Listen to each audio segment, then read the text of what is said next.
to the Washington Bike Walk Roll Summit. I'm Rachel Schaefer. I use she, her pronouns, and I'm the Seattle Policy and Advocacy Manager for Cascade Bike Club.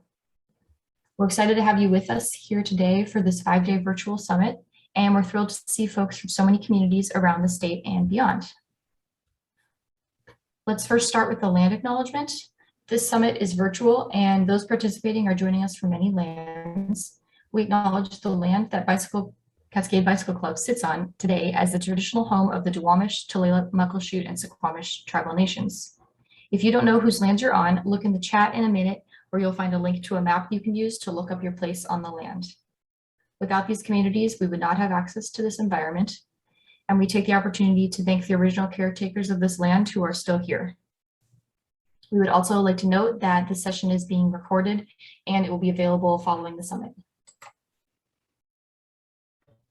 So the summit is hosted by Cascade Bike Club and Washington Bikes, two sister statewide organizations with a shared vision of bicycling for all. Cascade serves bike riders of all ages and abilities throughout Washington state, educating new riders, advocating for safe places to ride, and holding events and rides. And Washington Bikes advocates for bicyclists' rights, endorses political candidates, holds officials accountable, and works to shape policies that will make bicycling safe and accessible for all.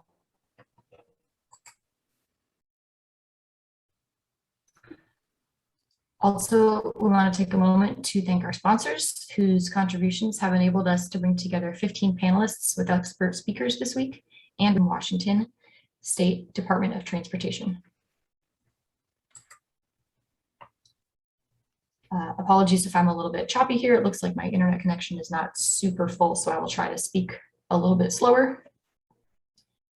For today's panel, we're going to hear from Micah Lusignan, Abby Griffith, Jaime Torres, and Anna Zivarts. And we're going to learn from the experiences of disabled community members as they navigate through communities across Washington. These experiences will inform attendees on what we can and must do in order to build accessible, safe systems for all users.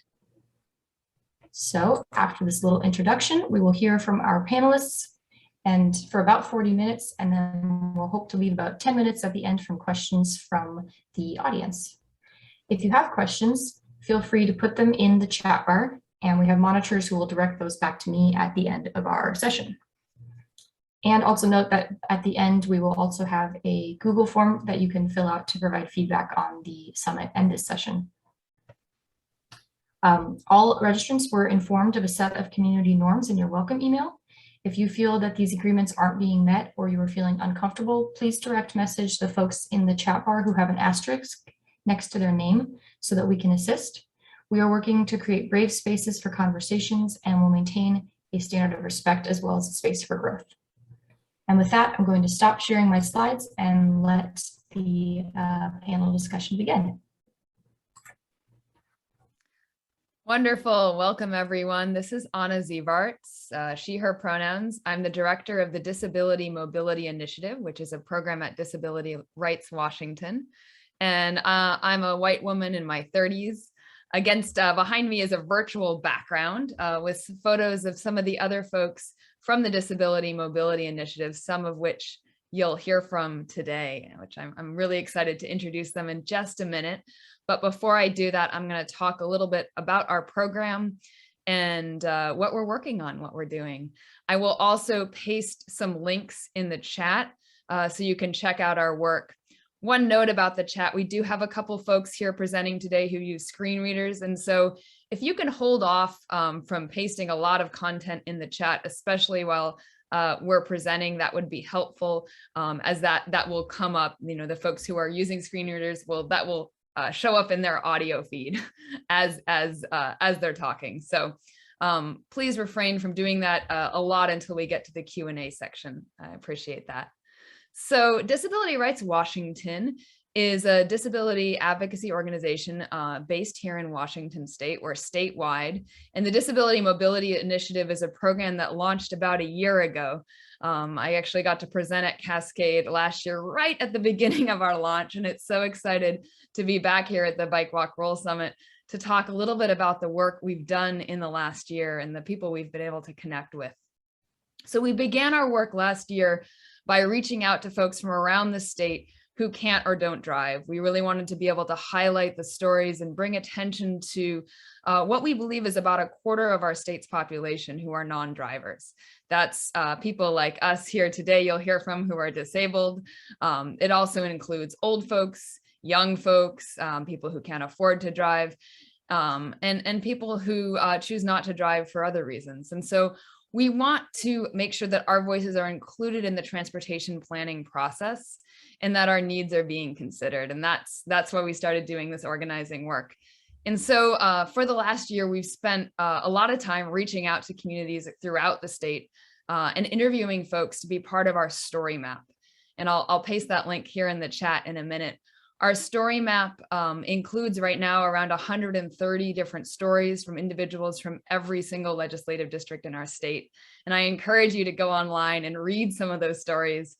I'll also include some social media links. We've created a number of videos as well, and a research paper that we released this summer that combines those stories with recommendations to policymakers and elected leaders. So encourage you to check out all that content, but the heart of what we do is really organize people and help people share their stories and connect with each other and understand that we're not, out there alone, that there are many of us who face similar barriers and that there are changes we can make throughout our state in the way we fund things and the policies that we enact around transportation, around land use, around policing, that can really improve access and equity for all of us. So I'm going to start and introduce my panel of folks who are here with me today, Abby, Micah, and Jaime. We're going to go, let's see, and Abby's going to go first, then Jaime, then Micah, introducing themselves. And then I have a couple of questions to dig a little deeper into their stories, and then we'll take questions from all of you. Thank you. Go ahead, Abby. Hold up. Can you hear me, Anna? Yes, I can hear you. Hello, my name is Abby Griffith. I live in Vancouver, Washington, and I am African American. I live in low-income housing, and about the transportation, I have a lot of hope that it could change someday, but right now, closest bus stop to my house is 12 to 15-minute walk every day. And imagine about walking that far every day, like back and forth and steep hill, downhill and uphill. That's what I've been doing. But I grew up in Ridgefield, Washington, where we do not have any public transportation. We had this something called Ridgefield Conductor, which runs 3 times a day, 7 in the morning and 12 p.m. afternoon, and 5 p.m. 3 times a day. And actually most people in Ridgefield who don't drive don't even know how conductor works. So I didn't even know, and I don't know how it works, and it's not even close to my mom's house. It's over a mile away.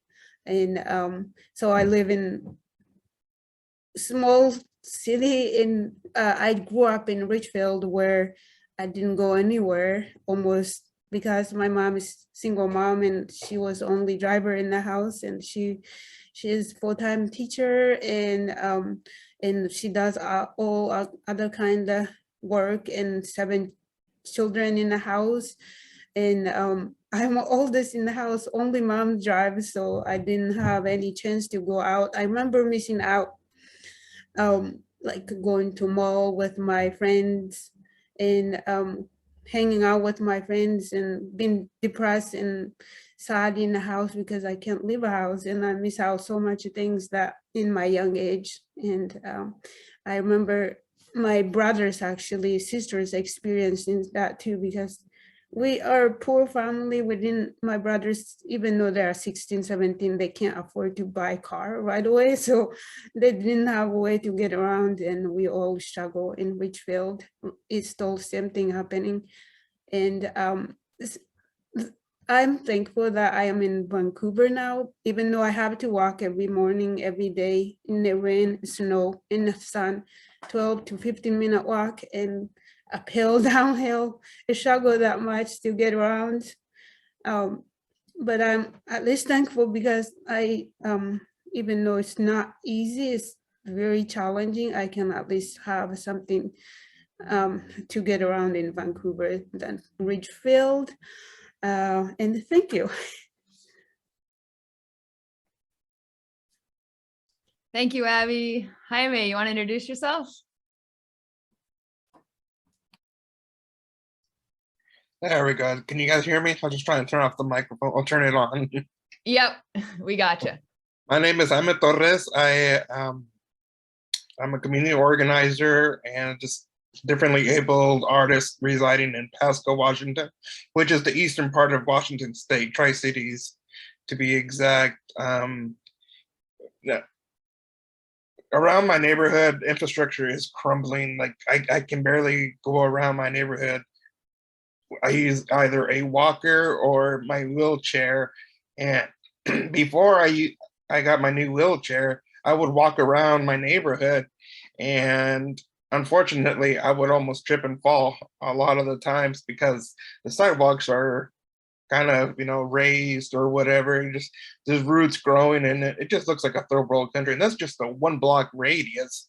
Now, across the street from me, there's signs in the middle of the sidewalk.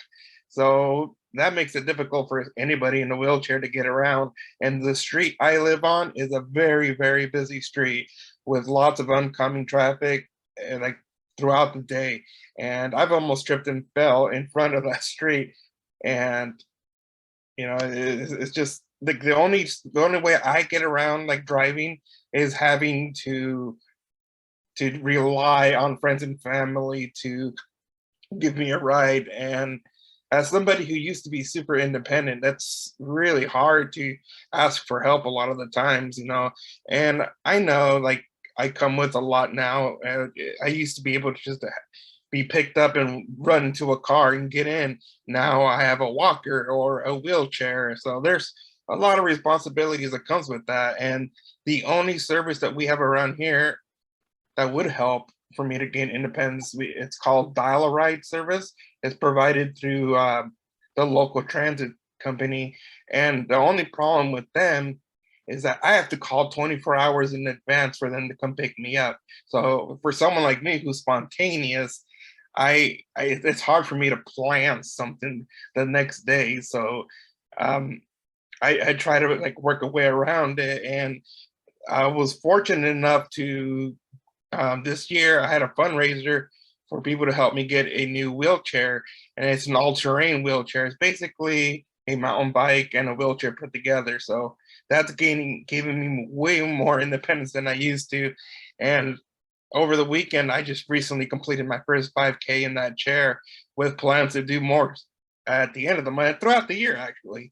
But not everybody is fortunate enough to have like those kind of devices because they're expensive. And so like it's like a theme I'm like I've been hearing like with people in my community that if you're rich and you have money, you're going to be fine as a disabled person. But I'm on a fixed income, and many people are on a fixed income, or we're poor and we have to suffer more because of that. So yeah, I'm in favor of any type of like initiatives or laws to help us get more mobile out there.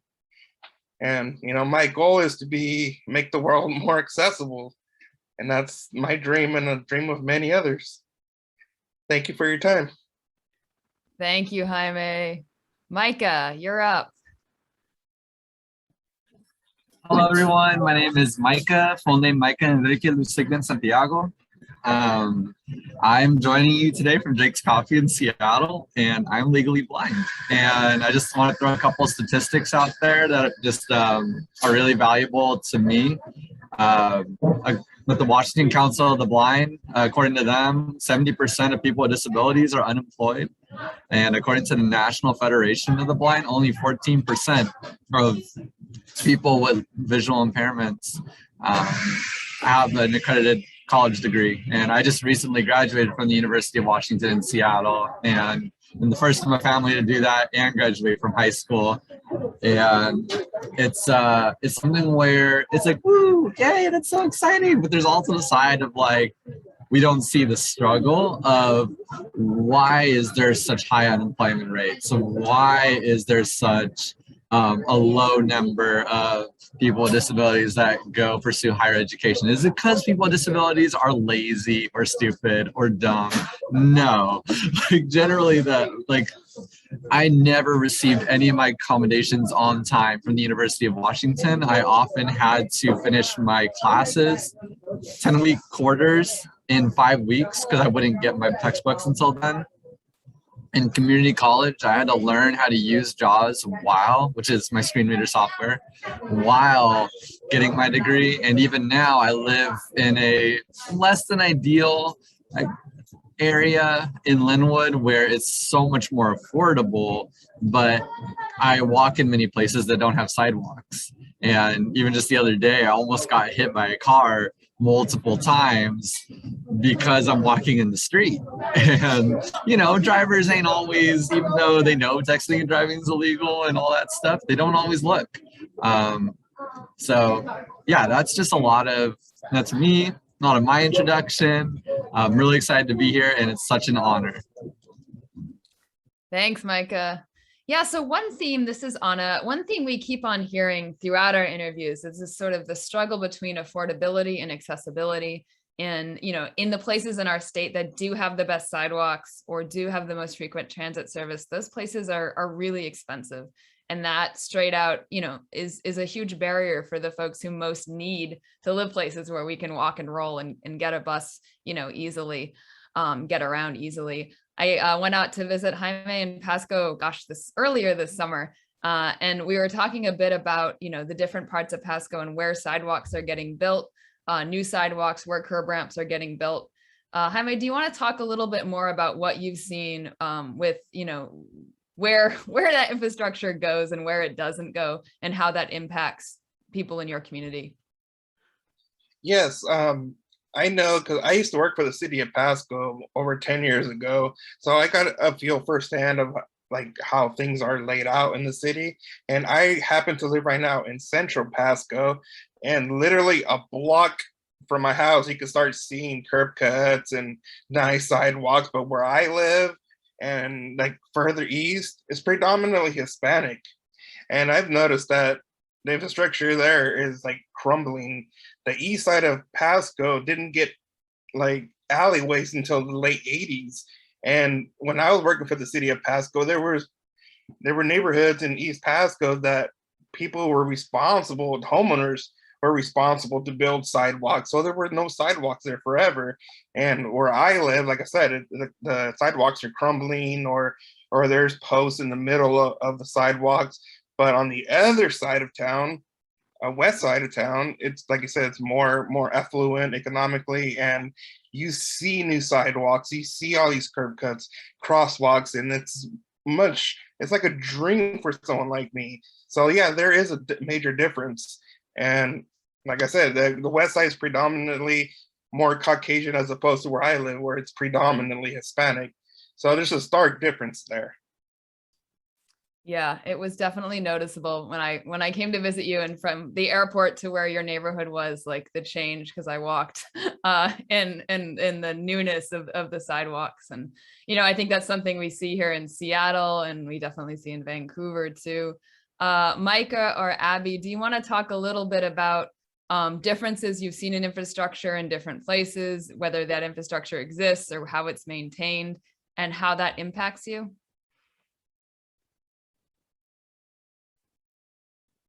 Yeah, I can hop on real quick. Yeah, so I lived in Seattle for 3 years and loved it. Like, I'm telling you, if you're a disabled person, like, I researched before moving here, and Seattle is one of the top 4 places to live as a blind person. And I don't know about other disabilities, but at least for blind people, like, public transportation is amazing. The new UW light rail station is opening up, and Roosevelt and Northgate, and it almost makes me want to move back here.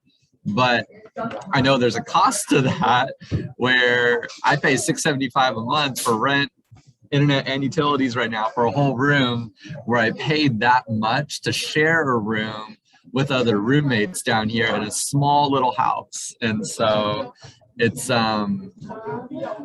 definitely interesting how you have to balance like how much accessibility do you want? Because from Seattle, I could almost go anywhere. I want to go to Tacoma, want to go to Olympia, want to go to Linwood, want to go to the east side, the west side. You know, you can go everywhere from Seattle, but that side of at what cost? Do I have to pay double the price or maybe even triple the price just to afford like an actual livable space?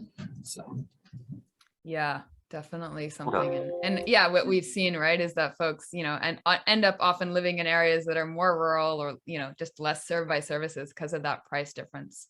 And how difficult it is to afford housing in some of our bigger and more accessible cities.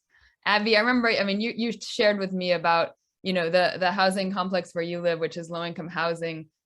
You know, it's a pretty hefty walk from there to the nearest bus stop. And yet, you know, it's an area that has a lot of folks, including you, who could benefit from having, you know, close by transit service.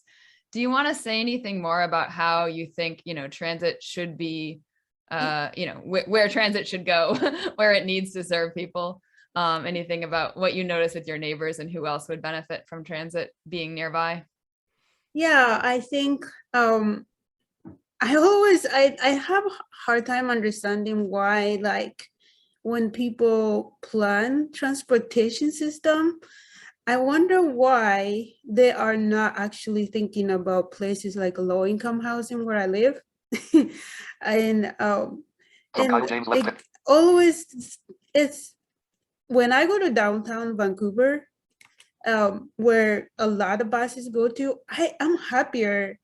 And it's kind of nice to just know I can get places from there to, like, it doesn't go everywhere, but at least I can go to like a tea place or coffee place or anywhere I can go in downtown from downtown. But where I live, it's hard for me to get out of house because thinking about walking that downhill and coming back uphill. And also there's something I almost forget, but the traffic light, when crossing busy streets, a lot of traffic lights in Vancouver, they are there, but they don't talk or beep for blind people. When people plan that traffic light, they actually plan for only people who can see and who can can benefit from it, not thinking about people with disability or like especially blind or visually impaired people who can't see. When I cross a street that has light but doesn't beep or talk, I just make a guess and cross. It's not safe for me, but I have to do it just to hope for best. But there's a time it's actually cars zoom in front of me when I'm on the middle of the street. They just go around me. I was like, thank you. But yeah, if we have a bus, or at least if they don't have a place to put bus right next to low-income housing, at least offering shuttle bus that could connect us to like public transportation where we can go would be even nicer, because there's a lot of poor people live in low-income housing, a lot of disabled people who cannot drive. And I never understand why people don't think about those kind of places to put transportation system and make it accessible. And in the sidewalk too, like there's my sidewalk around my apartment. There's so many times actually my cane got stuck in the cracked sidewalk and I almost fall, and I was like, oh, that's not good. And it's so narrow sidewalk and cracked and all. It's just too much. Like they all designed for people who can drive, not people like blind people or people who use wheelchair and disabled people. They're not thinking about us. It's crazy. Yeah, For sure. I think safety is definitely a theme.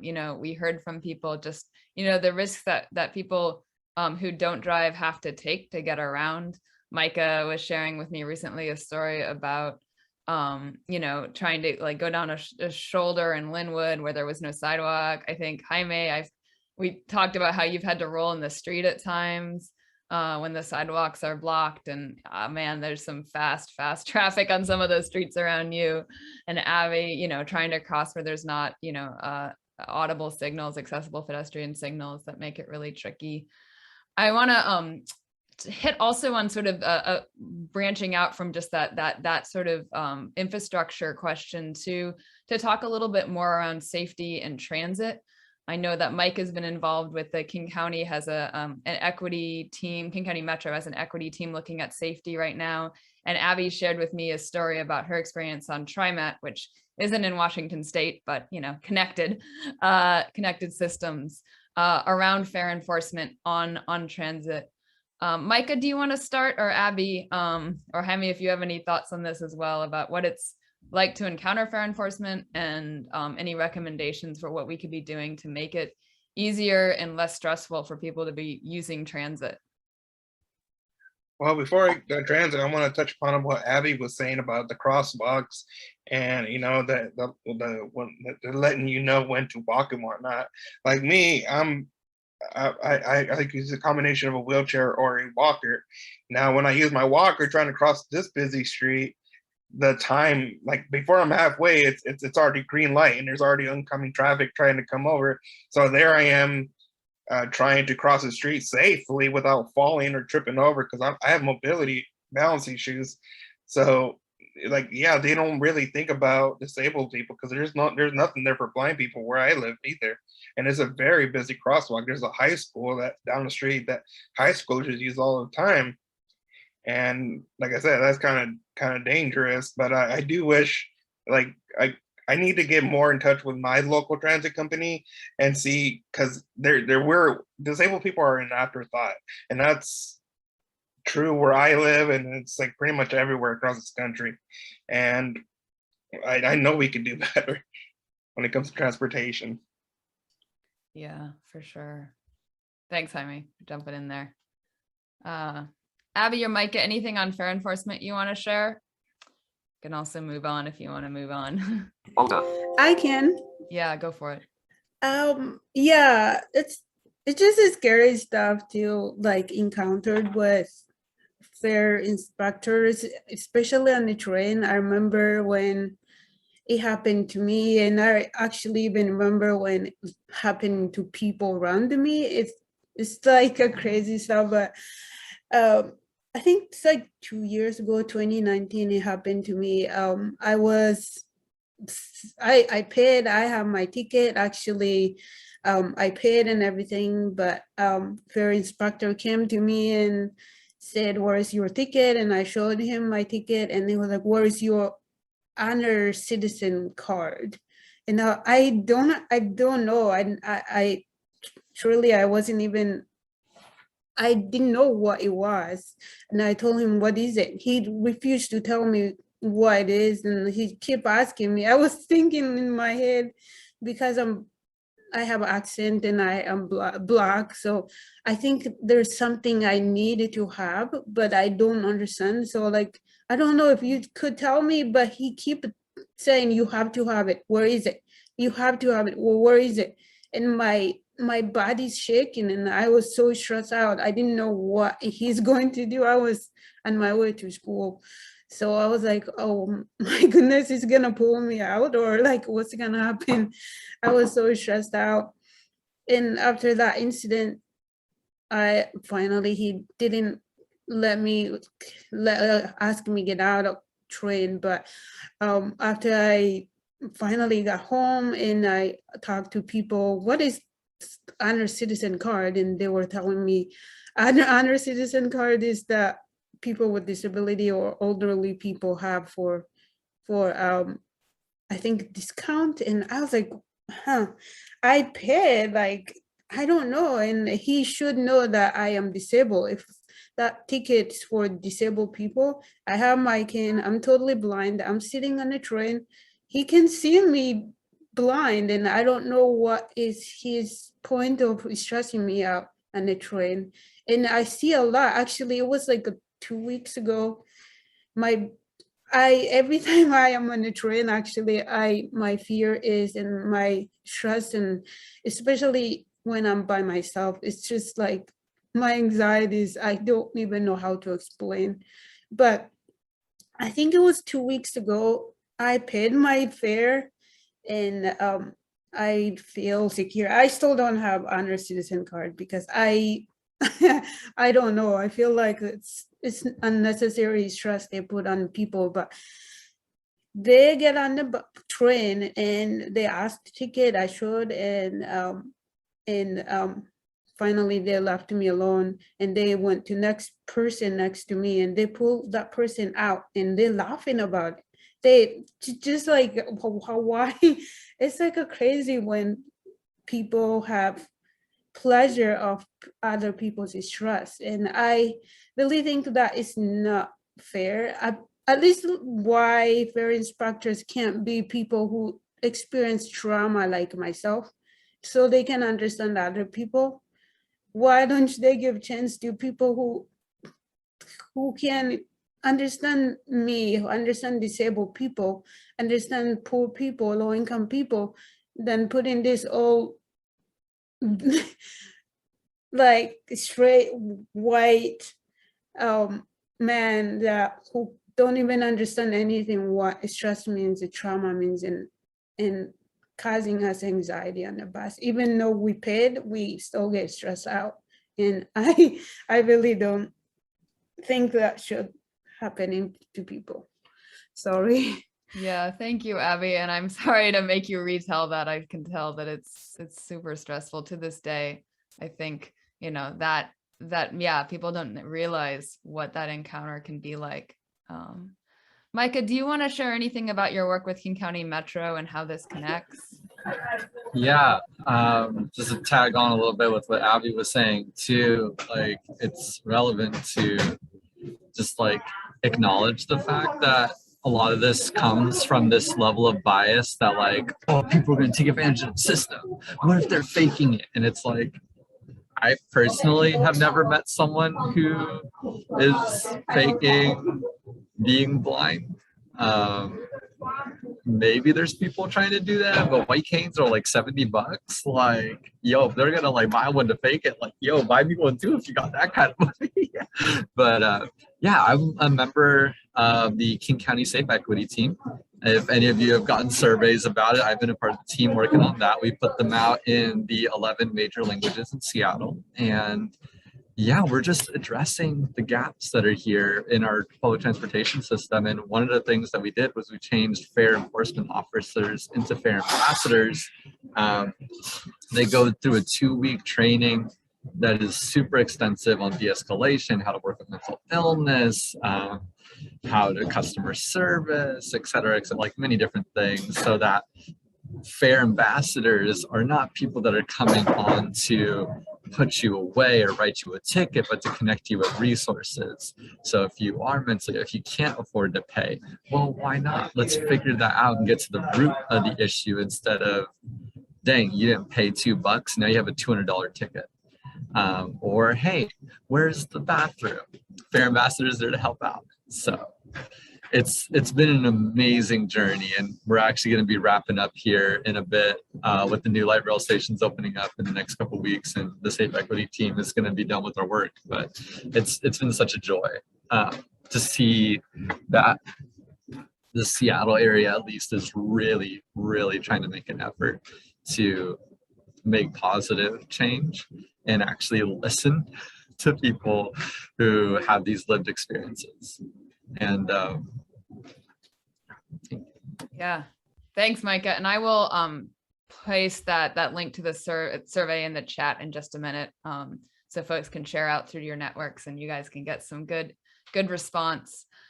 I want to talk a little bit about, this idea of sort of the cost of, or the extra burden or extra cost disabled folks face in getting around. Like there's the time cost, right, of all the extra time it takes to to ride transit or walk compared to driving. There's the planning ahead if you're not using paratransit, and how that, you know, can limit where you're able to go. And then all just like the routing planning, like trying to figure out, you know, how do you get from point A to point B, because there's not really a bus or a sidewalk that goes there. And I think there's also, yeah, what Micah was saying about canes, like the cost of the, you know, some of the accommodations, the equipment that we need to be able to get around. And Jaime shared a little bit about his story with the mountain bike style wheelchair, but I think maybe talking a little bit more about that, Jaime, and like how much, you know, what it was like to try to fundraise for that. And, you know, that it's awesome that you could, but also that reflects, you know, like having a community that can support you, and not everyone has that kind of deep network that you have in Pasco to do that. Do you want to talk a little bit more about that, and what, you know, what your vision would be for getting more people the tools they need to get where they need to go? Yeah, I was fortunate enough to obtain a new all-terrain wheelchair. It's called the Grit Freedom Chair. And I've been researching this for a long time. And, you know, for someone who's been disabled for 6 years, I've been indoors a lot. So this chair brought a lot, like, to my confidence, to my psyche, everything, because this chair gives me the freedom to go outdoors and hit trails again, go on grass. Like, it's all terrain. Like, it's not got mountain bike tires. So the only thing about that is $4,000. I don't have that kind of money. I know everyone around me doesn't have that kind of money. And the nice thing is that company tries to offer grants, but they're all on the East Coast. There's nothing really on the West Coast. And even then, you have to have like really, really severe type of disabilities to even apply for that grant. And since my disability was caused by a brain bleed, I didn't qualify for any of those grants. So I was fortunate enough that a local catering company, New Age Tacos, and a local business, they got together and they threw me a fundraiser with all proceeds of the sales going towards my chair. So they were able to help, and with the help of a private donor as well, I was able to obtain it. Like I said, I'm very fortunate to get that, but not everybody has that luxury. And I've noticed that right off the bat.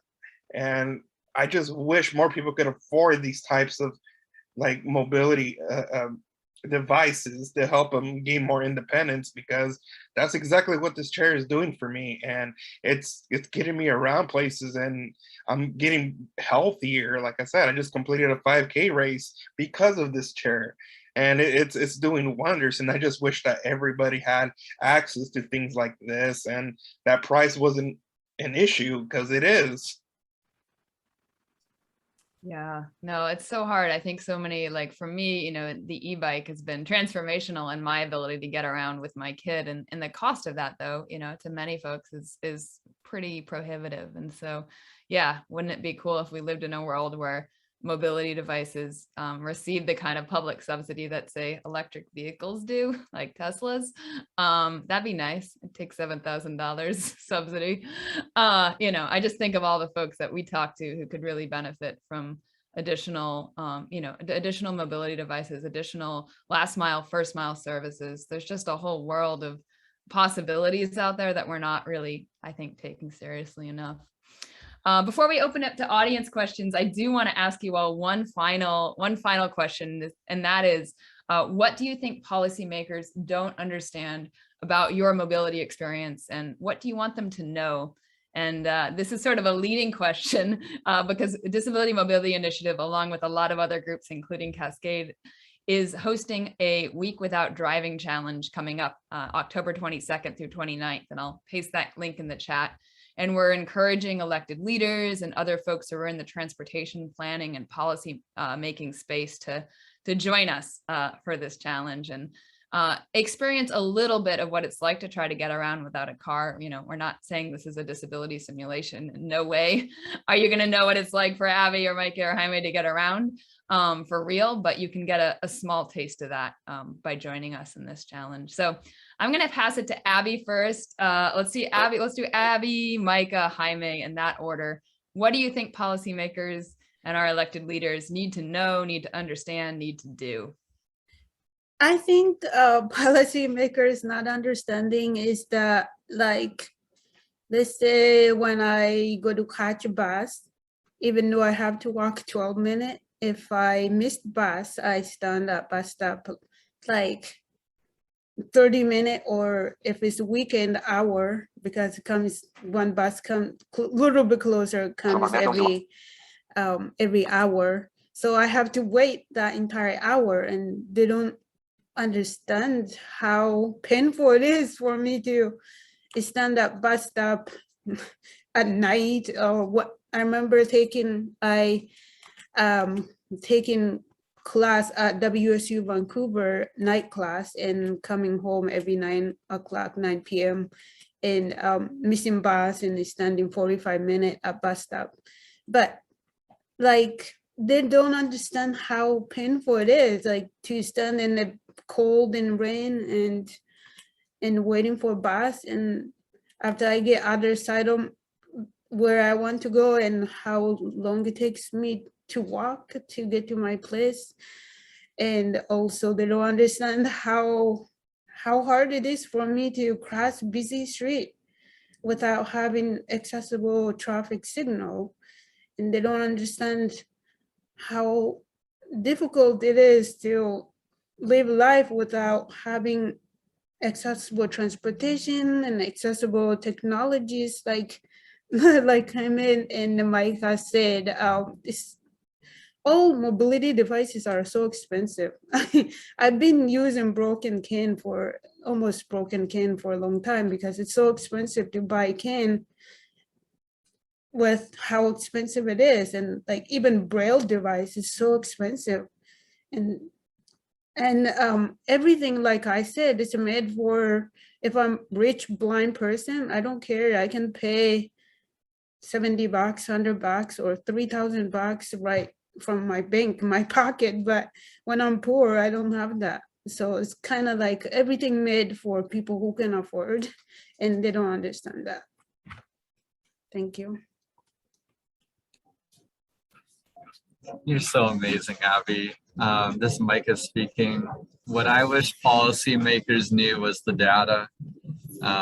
Our last census showed us that 20% approximately of our population in this country is people with disabilities. And in Washington State, 25% of people here don't own a car.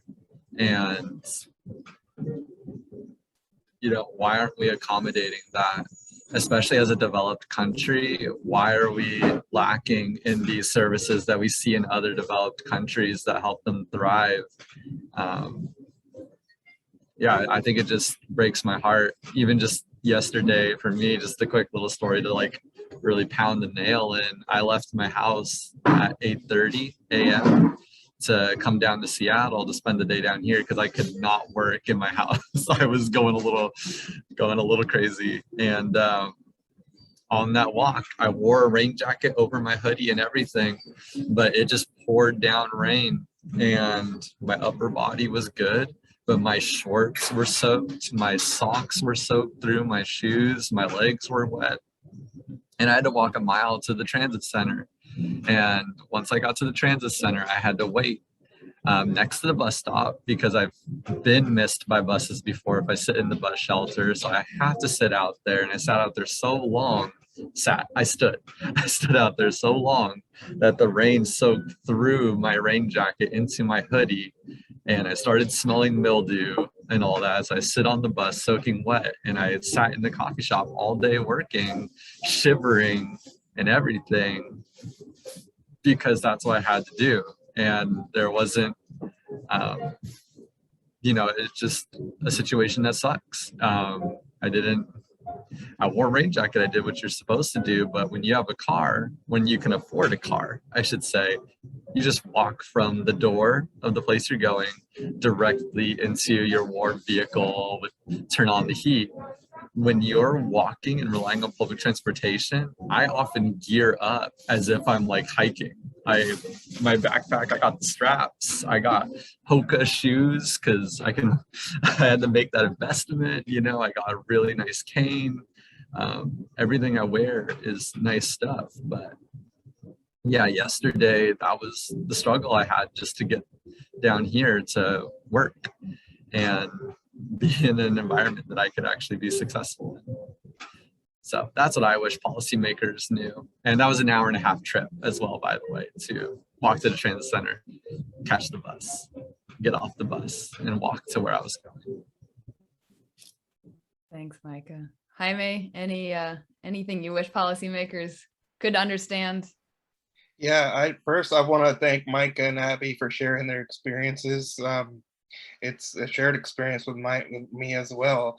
I was in Mexico in July. It's the first time I've flown, and as a disabled person, and seeing a stark contrast between Mexico and America.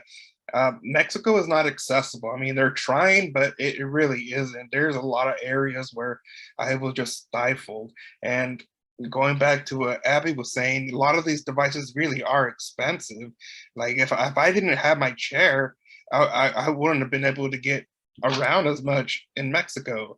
And getting back here, I saw a stark difference. Now, what Micah was saying, what policymakers don't understand is that we have to plan for everything. And part of that planning means having to pay more. Like if I'm using my walker and it's raining, I have to make sure that the shoes I'm wearing are like, they're non-skid or non-slip. So then they cost a little bit more, and policymakers need to understand that as a disabled person, and we have to pay more when we're poor. We don't have it, but we're doing that, and I need them like to have more empathy, to understand us more, include us, bring us to the table, pick our brains. We want to talk about things like we have ideas, but they're not doing that, and I feel like they are doing just the bare minimum on a lot of things, and I feel like an afterthought personally, and it gets frustrating after a while having to go through all of that and having to spend money when you really don't have it. Quickly, I want to say something about when Micah and Jaime said we have to gear up. Sometimes, yesterday actually, I was talking with my partner, like people who drive, who have a car, should be more thankful, but they don't, because like I want to dress up, I want to look nice and everything, but I have to carry my stuff. If I'm driving, I can put my stuff in the car and I don't have to carry everything. I don't have to wear like all 10 shoes, walking shoes and everything too, so I can make sure I can get to places. Let's say if there's a bus stop, right? Like 1 block away from my house, I could do that. Like I could dress up nice and I don't have to worry about walkable shoes and everything. I can look nice and look nice shoes and everything, and I don't have to. It's like crazy stuff what we have to deal with. The policymakers and don't understand, and the people who have everything they need don't understand. Thanks, Abby. Yeah, I've been thinking about what shoes I'm going to wear to the TCC benefit tonight, and balancing the walking to the bus stop versus looking cute in my dress. And yeah, I mean, it's kind of a silly example, but it's definitely something you have to think about all the time. And also just like shoes fall apart. Oh my God, when you actually walk in them as much as I think all of us do. All right, I want to turn it over to questions from the audience, and I think Rachel's going to facilitate that. Go for it.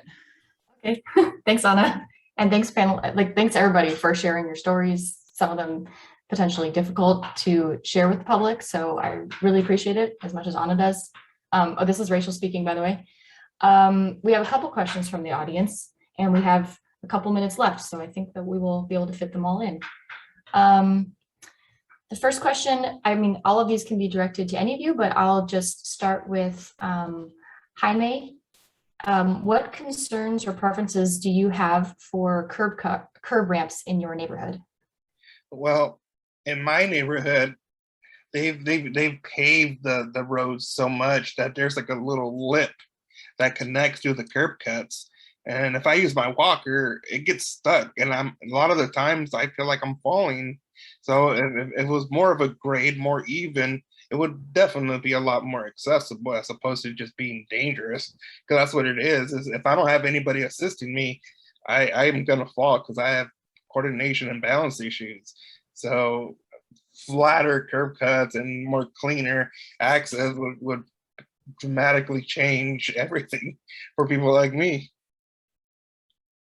And Abby or Micah, do you have anything, any other comments on curb ramps in your neighborhood that you'd like to add? I'll hold off for sake of time. Okay. Don't worry, we have, Abby, if you want to speak up, feel free. We do have some time. Okay, yeah, I think like those curb cuts, especially like those like not smooth. There's times actually when I'm trying to cross the street or something, my shoes get like hit on things, and I almost like the times I almost fall and everything. That's yeah, that's the only thing I can say. Something I've seen even in intersections here, I'm also in Seattle, is sometimes the curb, the ramp down to the street level exists, and it might be nice, but it's actually on the wrong side of the intersection as well. So I would think that if you were, even I've just seen people, even people with big heavy strollers, with 1 or 2 kids or something too, it dumps you out on almost onto the wrong side of the street so that you have to curve around it. So I'm just thinking that there's probably a lot more we could do to make the curb ramps actually safe and feel good to use. I want to define something for the next question that was asked. Somebody asked, how would more aggressive implementation of ADA transition plans be relevant to addressing these challenges? And I just want to say for anybody who doesn't know, an ADA transition plan is a public document. I believe that it's like at a municipal or a city level, they have to create a plan for bringing all of their infrastructure up to ADA code, because even though ADA has a code, a lot of times cities are not in full compliance with it, or things may have fallen out of compliance. So that's what the ADA transition plan does. And so I will start with Micah. Do you think that a more aggressive implementation of this plan would address any of the challenges that you brought up today? Oh, completely. It's not even something that just benefits people with disabilities. This is something that benefits older adults. This is something that benefits children. When you talk about having actual sidewalks on streets, when you talk about having real bike lanes, not that little skinny thing that I don't even fit in, not trying to say like I'm a skinny dude, okay? It's like for context. But like, yeah, making a whole society accessible, because when we prioritize the minorities, it benefits the majorities and it overlaps. It's like when we make a system that everyone can thrive in, then people are able to thrive in it. When we create a system that people aren't able to thrive in, or only certain people, then what do we think is going to happen? Marginalization. It's super simple. It all just goes back to access and opportunity. So yes, and it's a big upfront investment. It's like a few $1 billion, but long term, that saves money. That's like buying a brand new car, so you don't gotta deal with all the repairs and stuff until 5 years later, hopefully. That's an excellent answer. Thank you, Micah. I feel like all three of you could probably very much identify with the next question too. This is from somebody at the Washington State Department of Transportation. They're saying something that they've been studying at WashDOT is route directness. For people walking and biking and rolling, not being able to walk directly or to go directly where you are to where you need to be is harder than going out of your way, if you're in a car. So do any of you experience out of direction travel? Meaning you have to go out of your way to get back to where you're trying to go to. I Abby? can talk. Sure. I can talk on that. So like, yeah, there's a lot of times buses going different direction.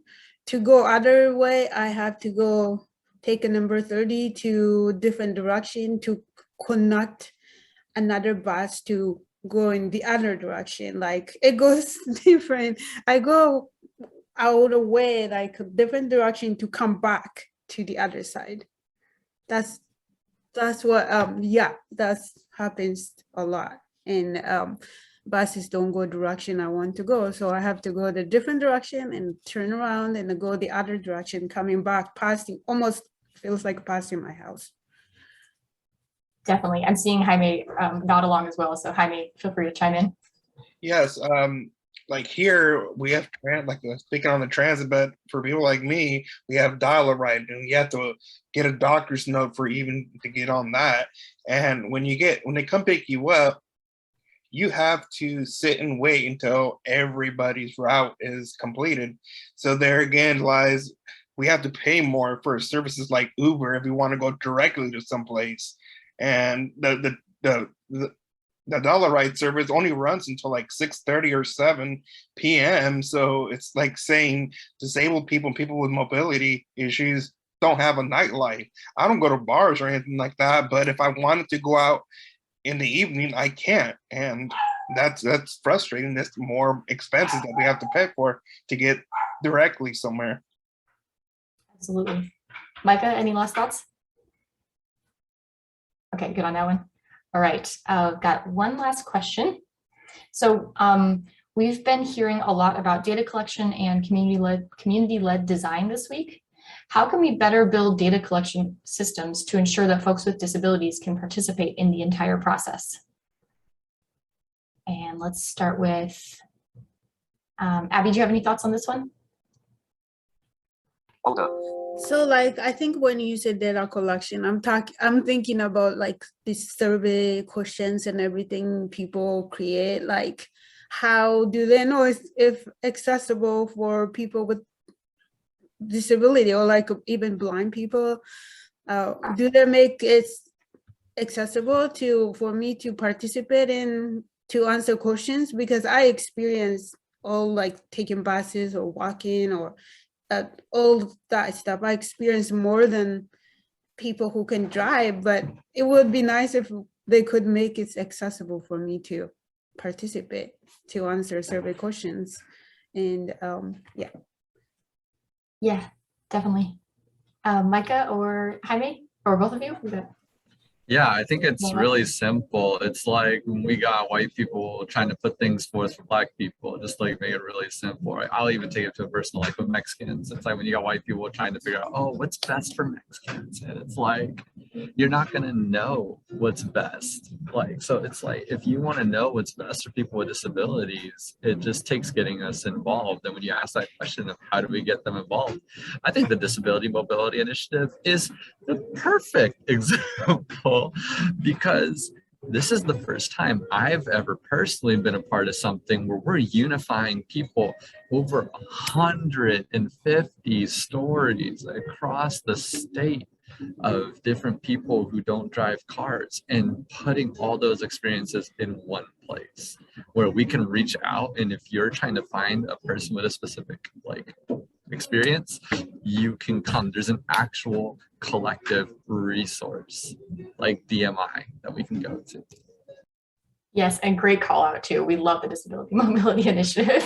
Y'all are doing amazing work. Oh, Jaime, I wanted to give you a chance to answer, and then we'll wrap things up. Oh, sorry. Just include us in your data collection. Just invite us to the table, like your planning phases, because a personal story, like something that affected me. It was a few years ago. Like I'm training to climb mountains locally, and a friend who I thought was super progressive and understanding about people like me, I told him that I went to train at this mountain, and it's a state park in my area in Richland, and there was no like handicap places to park or anything. I use a caregiver, and there was no areas. And when I told him, he just laughed. Like, why would there be? And that's kind of where I'm trying to get at. Like, include us in the planning, because yeah, not everybody's going to climb this mountain, but someone like me is going to, and we would like to have that parking a little bit closer. It helps. Like I'm already gonna be tired climbing this mountain. I want to be able to park close, and that's what getting back to being included in the planning, so they can have more understanding of what our day-to-day is like. Yeah, totally. Oh, I want to thank all of you for your participation in this. We're just at time right now, but thank you for answering all of our questions and being so willing to share your stories. And thanks, Anna, for putting this panel together. So yeah, we're going to wrap up now. We have a summit feedback form in the chat for the audience. And our next session is a follow-up from the keynote on Monday. It's going to be this afternoon at 12:30 Pacific Standard Time with Alex Hoggard and Liz Jackson hosting a workshop to conduct an audit of a traditional research document with I believe disabled people in mind. It's going to be led by those two. And yes, thanks again for joining, and thanks again to everybody who participated and asked questions today as well. So have a great rest of your morning. Thank you. Thank you.